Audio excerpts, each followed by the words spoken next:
kits, NS-on kits, normal saline, essential medical items.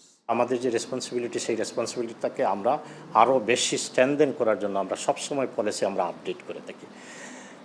আমাদের আগে যে পরিমাণে যে মেডিকেল ইকুইপমেন্ট এবং সাপ্লাই দেওয়া হয়েছিল তার চেয়ে বেশি আগের বছর আগে যখন দেওয়া হয়েছে 30,000, এইবার আরও 10,000 বাড়িয়ে আমরা 40,000-এ নিয়েছি। হেলথ অ্যাওয়ারনেস যদি আমরা আরও পলিসি নিতে পারি এবং এটাকে যদি আরও গতিশীল করি তাহলে সেটা প্রিভেনশনটা একটি ইম্পর্ট্যান্ট ইস্যু, যেটি ডিজি সাহেব বলেছেন।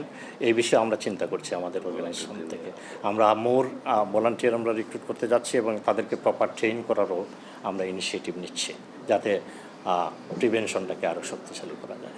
প্রত্যেকটি মানুষ, প্রত্যেকটি নাগরিক দেশের হেলথ সেবা থেকে কেউ যেন বঞ্চিত না হয়, যাতে বঞ্চিত না হয়, সবাই যেন সেই সেবাটি পায় সেইটা নিশ্চিত করা হয়েছে।